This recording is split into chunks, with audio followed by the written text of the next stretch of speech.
Hello, we have some people waiting. Excellent. Down in the corner, I see Chrysanthi is here, Michael Schomer, Barb Nichols here. Down in the corner, if you want to start your video so we can see you, that's always nice to do. Oh, there you go. I know. It's one of those things where you get in and it's like, oh, okay. Oh, Mike's putting headphones. Perfect. Look at Chrysanthi's short hair. Cute. That's what I was thinking too, but I didn't know how. Yours got shorter, Barb. I have not seen it. It's adorable. Thank you. And Barb, I just CC'd you, but Megan had emailed and just right now and said she wasn't able to make it. Yep. So there was a crisis meeting, so I hope it's just a proactive crisis meeting. Right. Now it looks like Laura and Deanne will be joining us.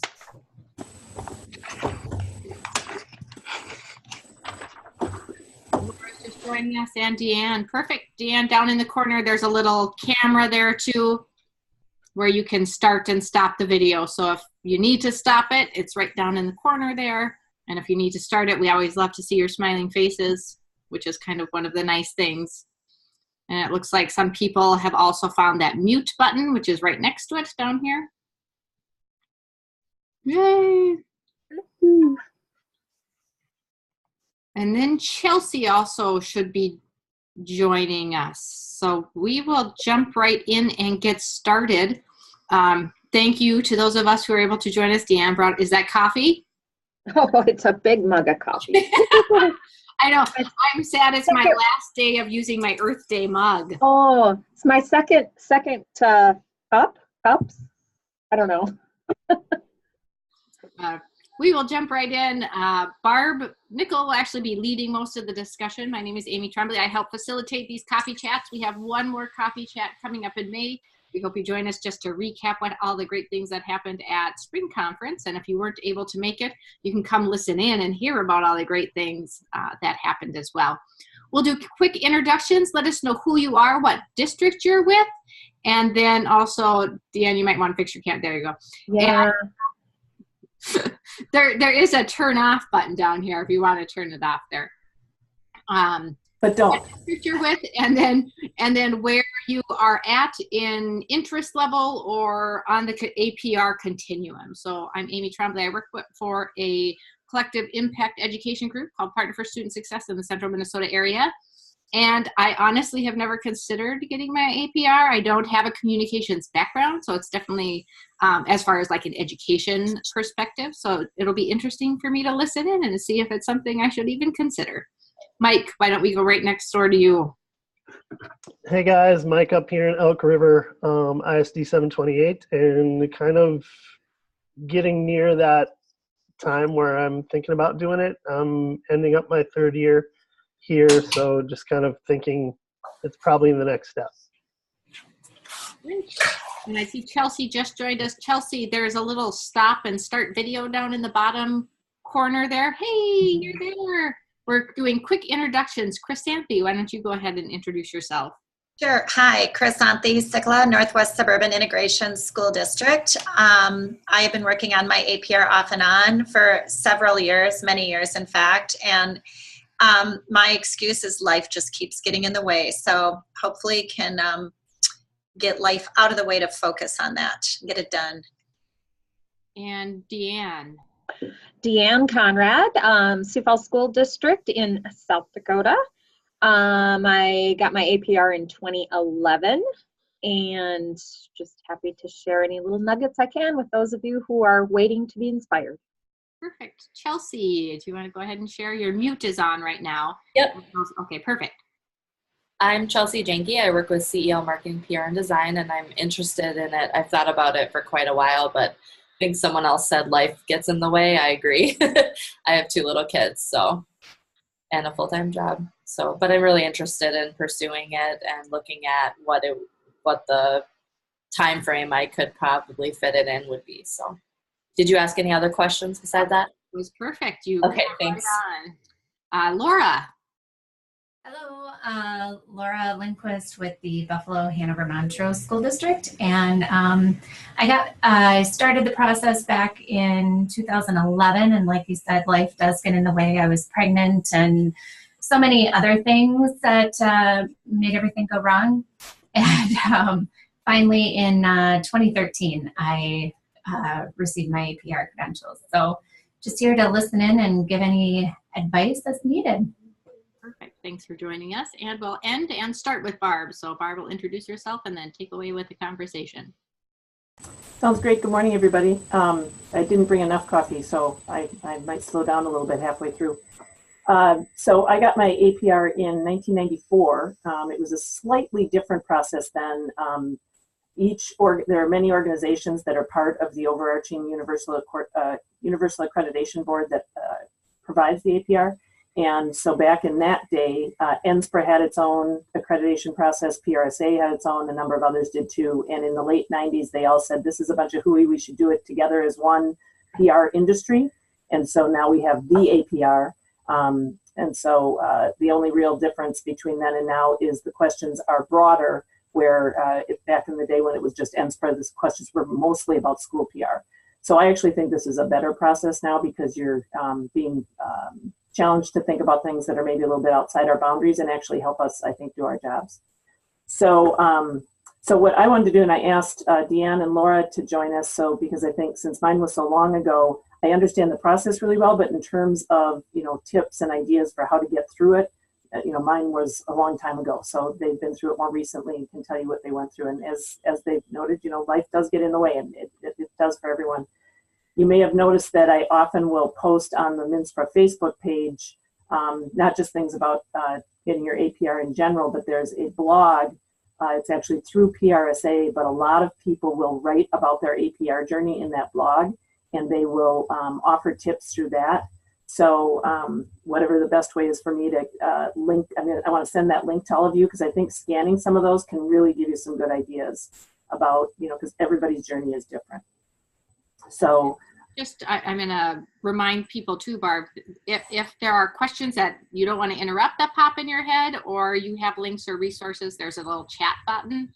So down on the bottom, you can turn the chat on. Nobody's said anything yet, but then if you wanted to add a question or links or anything, they go right here. And then that will get shared out along with a link to the video and everything like that, so you can review it if you need to. Wonderful. Okay. So I thought what I might do, if this will work, and I want to, we have a limited amount of time. Zoom cuts us off at 10:40. So I want to just do a quick overview and then really just respond to questions and give you guys a chance to ask some things that are on your mind. But I thought an overview of the process first might be helpful for the three of you that are thinking about your APR. Does that sound okay for you? Okay, cool. All right, so I'm actually going to screen share and show you two different things. So give me a minute while I get that set up. Okay, so the first thing I'm going to do is I have done, and I'm not going to do this in depth, but I have done a webinar on earning your APR called 5 Steps to Earning Your APR. And I thought whipping through that really quickly to give you the big picture might be helpful. And then I want to take you to a website that is referenced in this webinar a lot, because that's where a lot of the really good helpful resources are. So just quickly, the APR is a professional credential. It is for the entire public relations communications industry. So it's not specific to us, which is good because it means you're joining a group of thousands across the country. It is hard, it takes work. It isn't something you just say, great, I'm going to go take a test and I'm done. But it really shows that you're committed. It gives you those wonderful 3 letters after your name, and people do care about that. It's both for personal and professional growth, I would say. So as I said, there are a number of organizations that are part of this whole accreditation process, NSPRA being one, and PRSA is the biggest, and then there are a number of others as well. So just in case you're ever curious, they have all officially signed on.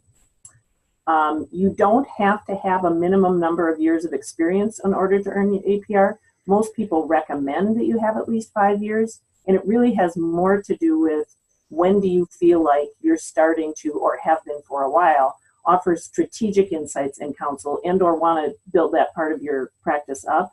If you're completely tactical, or never thinking about, never have the opportunity to think about the big picture, it's going to be a little harder for you to go through the APR process. There's going to be a lot more to learn. But that's why the 5+ years kicks in, because usually around that time, most people, if they've been doing this, are starting to really help their organization think strategically. There's a fee for it, although you get a chunk of that money back from NSPRA once you actually earn your APR.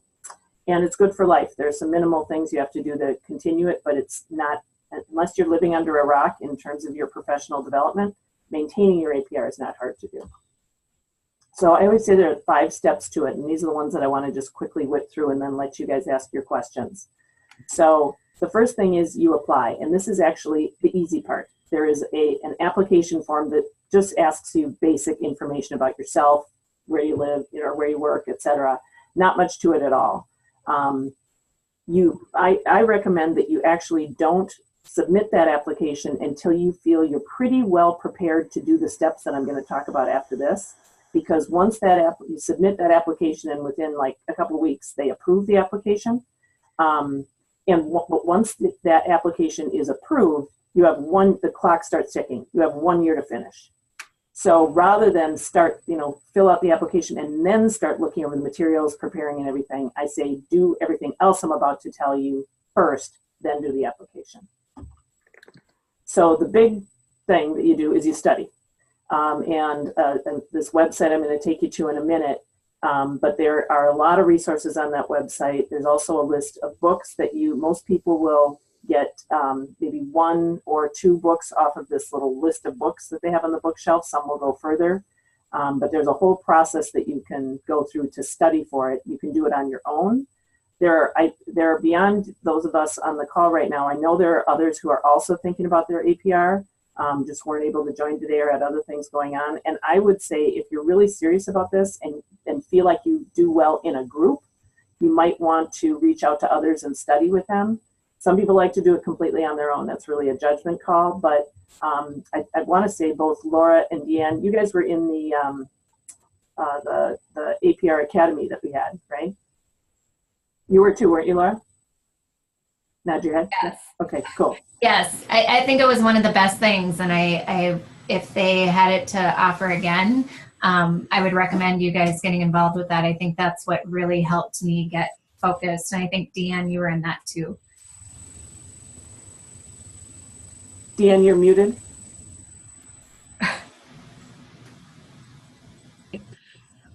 Yeah, I was in that same group that Laura started with, and I think there were maybe about 10 or 12 of us. Mm-hmm. And in addition to just getting great resources, the networking, again, was invaluable because many of the people I was in that academy with, continue to be great contributors to NSPRA and the organization. So I made the commitment to drive up to Minneapolis once a month to participate in that, and it was well worth it. I will say, so, now we've talked about this academy that isn't taking place right now. It was kind of like the Learning Academy, if you're familiar with that, where we met once a month for several months and went through different parts of the APR. There are not plans right now to recreate that because it requires a leader and time and resources, and so unfortunately, we aren't able to do that. So I'm trying to encourage people to find others who are interested in this if you think that cohort approach would be helpful for you. And then when we get to the resources, you could use the study guide as a way to work through it yourselves. There are a variety of things there that I'll point out that I think will help where you could do that. You could do it remotely with folks, do Google Hangouts with them. You could, in terms of, you can find a mentor, somebody who already has their APR. Their job is not to teach you and walk you through the process. That's your job. It's a self-directed thing, but they can do things like look over your materials. This next piece that I'm going to talk about is the panel presentation. They can talk to you about what that's like. They can answer questions as you go along. And some people find that really helpful. And you can find other APRs in MNSPRA. I'm pretty sure that if you go to the MNSPRA online directory and in the search field put in APR, all the folks with APRs will pop up. So you can figure out who's available for that. So again, just going through these, then once you've started studying, there is something called a panel presentation. And there are kind of 2 parts to this. One is there is actually a large questionnaire that you have to complete. that's part of your panel presentation. And that's the thing that you really want to go through and study, because it asks you a lot of probing questions and asks you to refer to a public relations plan that you have developed. And so you need to understand this 4-step PR process. You see here the APR, the RACE process, that stands for research, planning, implementation, and evaluation, or research, analysis, communication, and evaluation. And that 4-step process is a really big part of earning your APR. So learning about that and then using the panel presentation questionnaire as a way to get ready. And then you literally meet with 3 current APRs, and you have about 2 hours where about half of that time is you presenting to them a plan that you did, a communications plan you did using that 4-step process, and then the panel actually asking you questions, both about your plan and just your process. They're trying to get a sense of your knowledge, skills, and abilities that are being assessed. So before we move off this one, Deanne and Laura, is there anything about that process you want to talk about?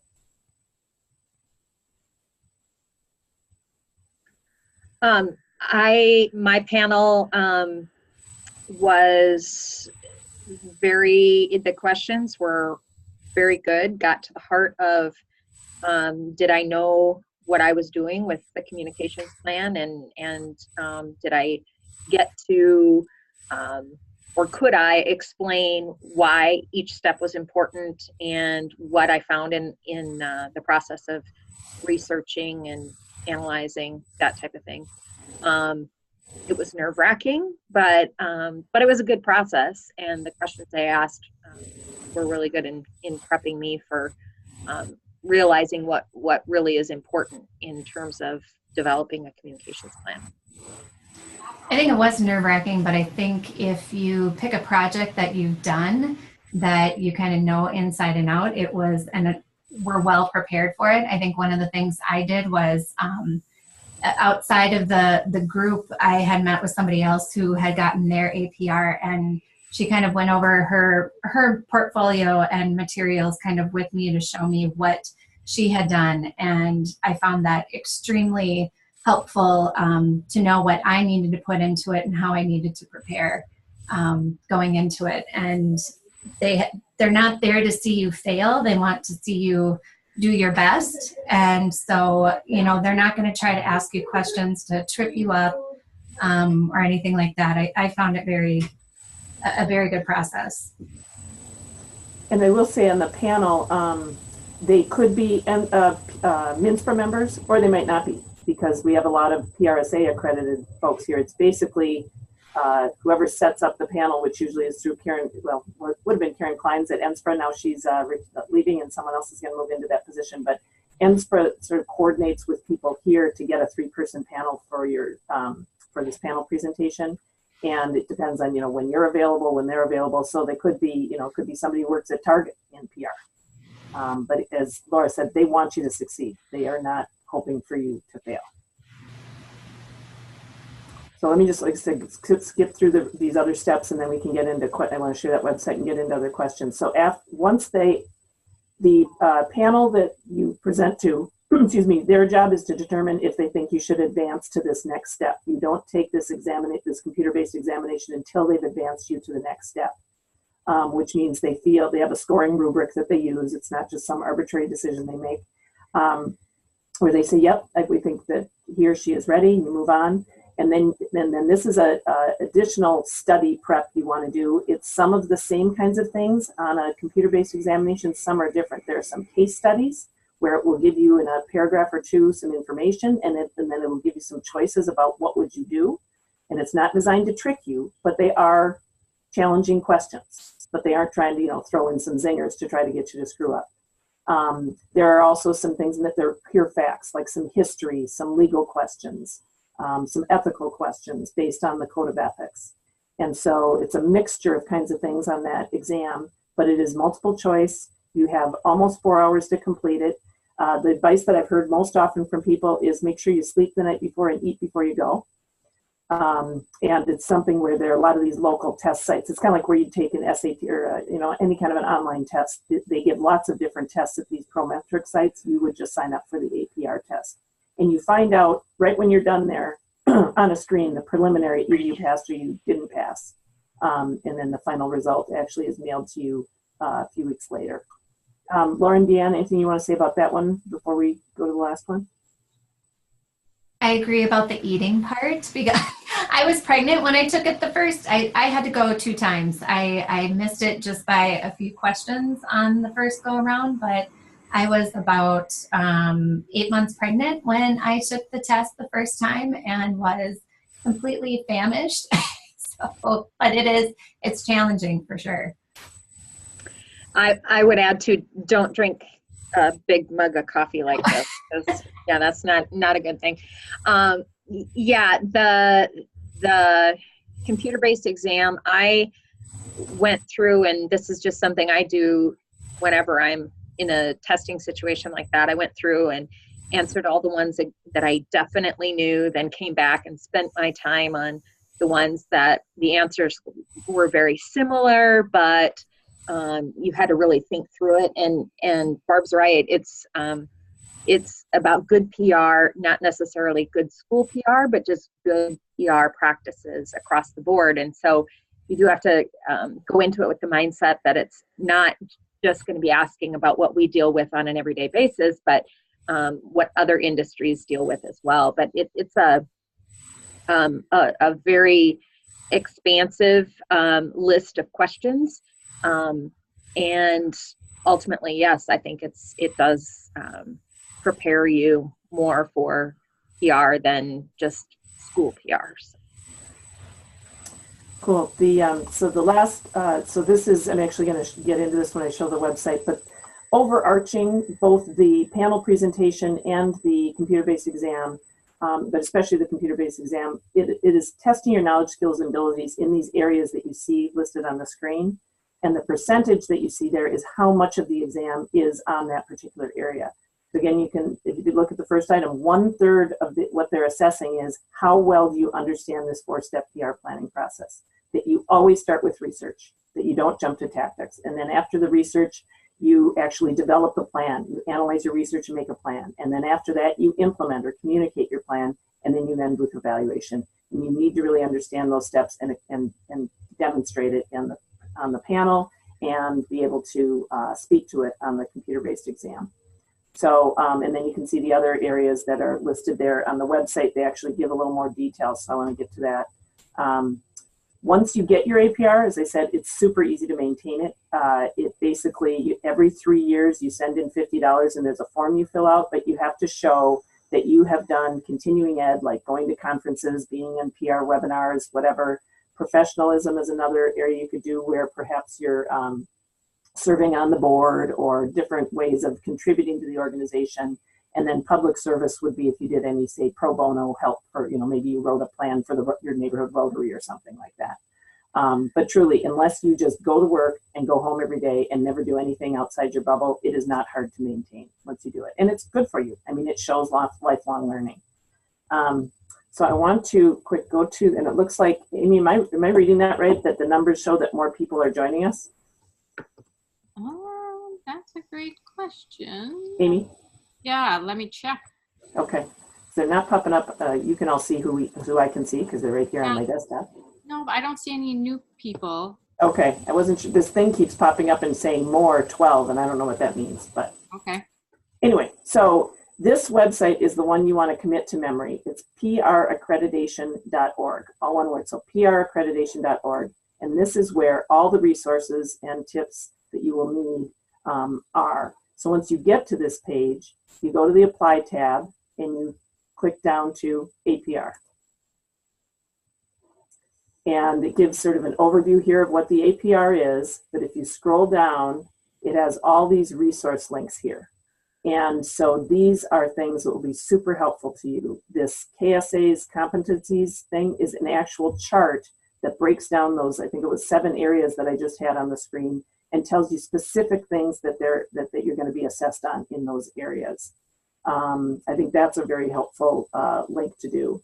The actual application, the part that I said was super simple, that you don't do until you're ready to start, that's right here as well. The APR study guide, that's an over 100-page study guide. It's a PDF you download that goes through not just the process that I've outlined, but actually has a section for each of the KSAs and gives you examples and tips and other resources to look at. This recommended text tab will actually list a number of books. Let me just click on that one for a second. So what they do is they have a short bookshelf, which is sort of the most frequently used books that people refer to. And then they list which KSAs, which are the knowledge, skills, and abilities or competencies they feel are covered in that area, or in that book, excuse me.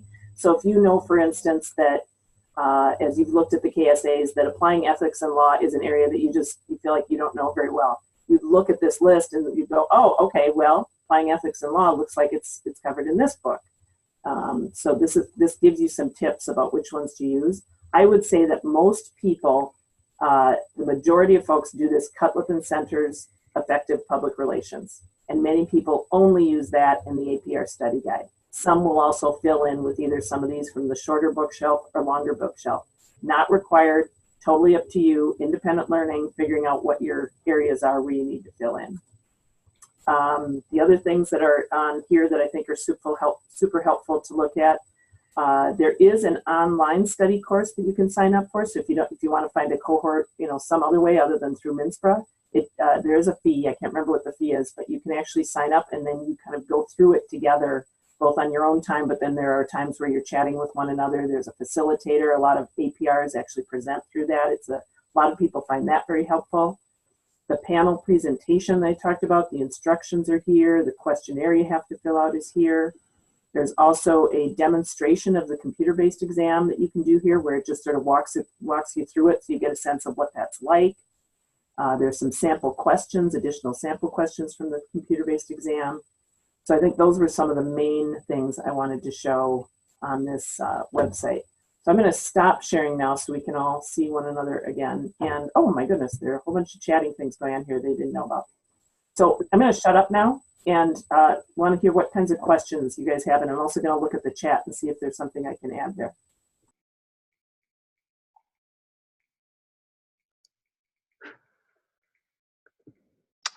So I'm going to play devil's advocate for a minute, and I'm going to just kind of throw this out. The one thing that I've heard arguing against getting your APR is, well, we're school professionals, we're slotted into our salary. Whether or not we have an APR isn't really going to matter, because with the district that we're at, we're going to make what we make. What's kind of your rebuttal to that? Deanne or Laura, do you want me to go first? And I'll start that one and I'll let them chime in. First, I would say that salary, while it may make a difference, shouldn't be your one and only driving reason to get your APR. And I'm sure it isn't, but frankly, it is about so much more than that. It is truly about both personal and professional growth. You do this because you want to get better, you want to learn more things, and you want to demonstrate that you actually have this ability. I mean, it says that you have these knowledge, skills, and abilities. I mean, it is, once you get it, you feel pretty gosh darn good about it, and you want, and you have it for the rest of your life. Now, that being said, and part of this is, I think, up to us in the PR field.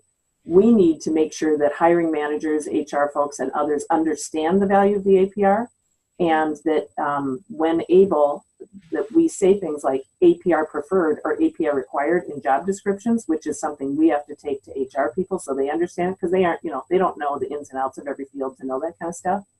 And I will say that, and I'm going to put the link to the PRSA blog in the chat when I have a second here, that many people have said that while they didn't necessarily go into it for their salary, they actually did get either a higher salary where they work and or when they went to another job. Then you can say, okay, whatever your range is, and I'm looking at, you're looking at me, well, I have an APR, so I should be on the higher end of that range. So Laura and Deanne, feel free to add. Yeah, my superintendent point blank came out to me and said, would you think you're going to get more money for this? And I was kind of appalled at first. And I pretty much said, no, I'm doing this for myself when I was going through this process. And yeah, I mean, I think it's helped me more as a professional. I didn't look at it as, like Barb said, getting more money. That wasn't the the goal of it, because obviously I knew where my superintendent stood on that whole deal. But, you know, I hope that in future negotiations that hasn't happened yet, but maybe I can say I can use that, or going on to a different job somewhere else. So, yeah. I would say the same. My superintendent at the time was very supportive of me, you know, going this route, and asked a lot of questions about, okay, so is this like a master's degree, or what? How would you explain what the APR is? And so we had good conversation about that.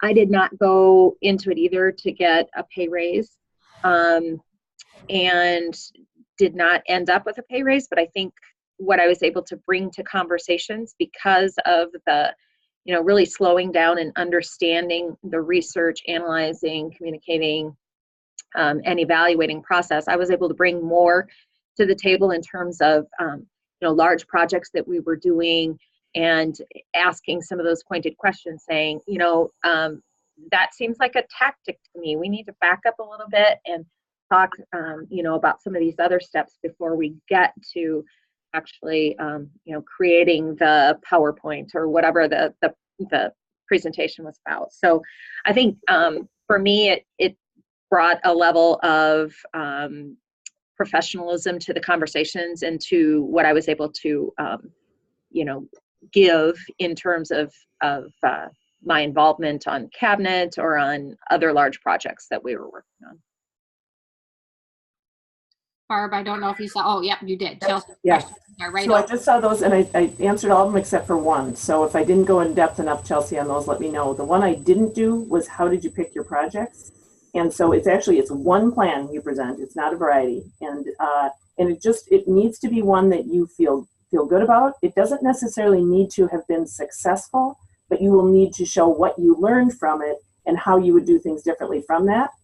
But you need to show you went through the 4-step process. And so it has to hit all of those.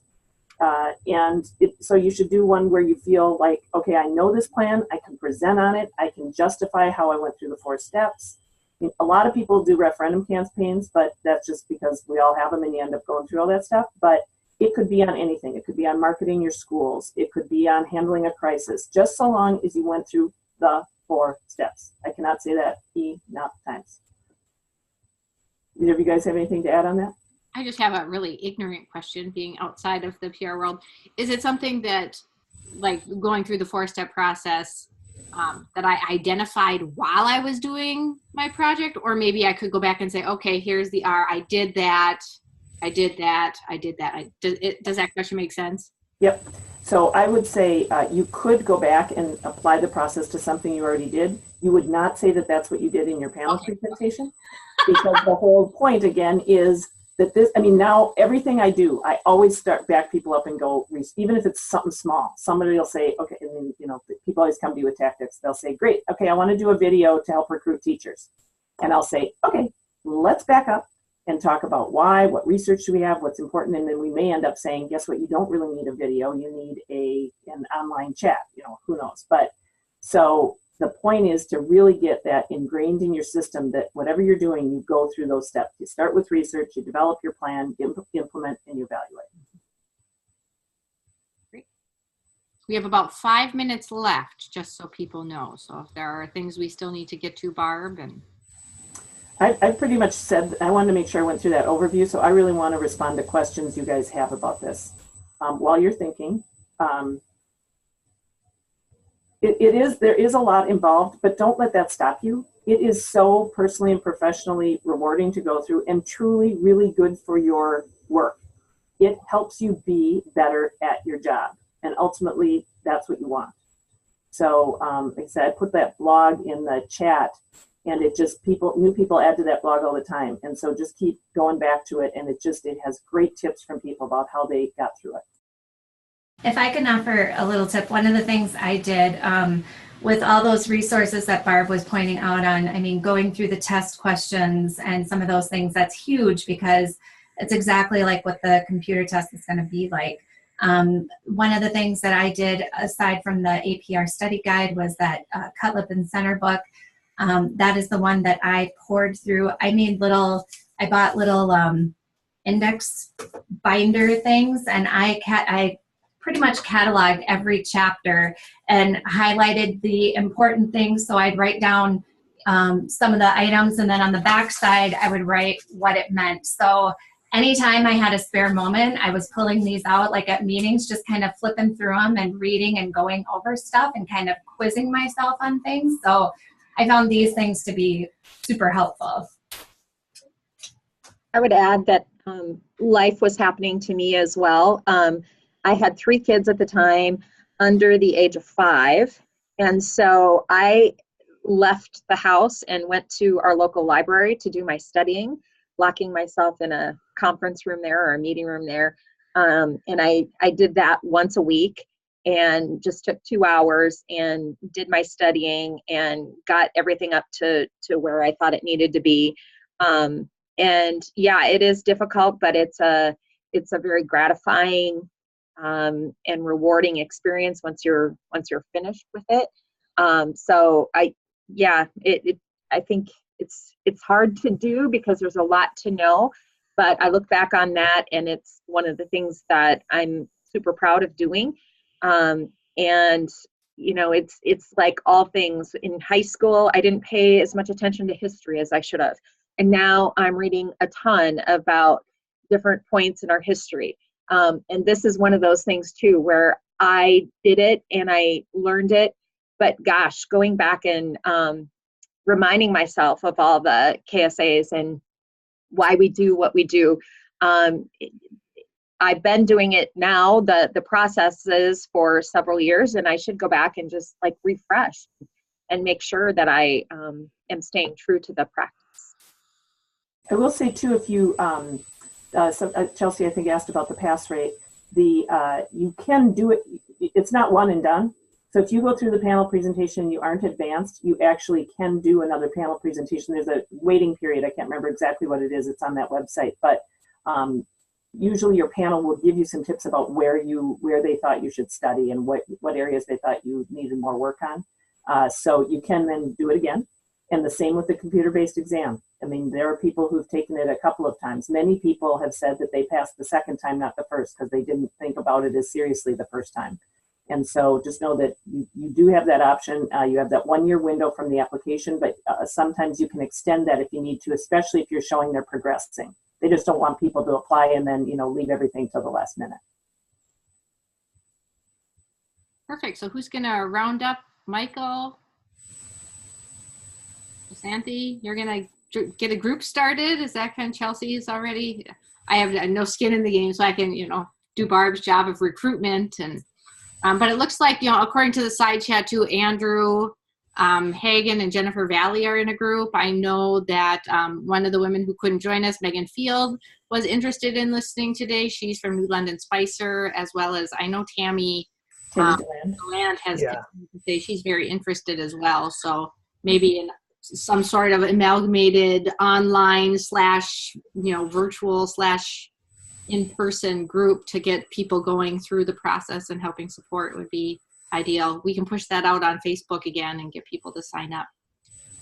Thank you all for joining us. Thanks, Barb, for coordinating all of this too, and Laura and Deanne for joining us with your expertise. And I'm excited to have 3 more APRs in the group. And I'll watch from afar and be jealous that you all have that under your belt. Feel free to email me follow-up questions if anybody has them. Right, and I will email this out as well as the side conversation and post a great picture of all of you to Facebook. So be out there recruiting people to join you in the endeavor to help everybody be more successful, really. Thank you again. Awesome. Nights to talk about how great spring conference was. Thanks, guys. Thanks. Thank you. Thanks.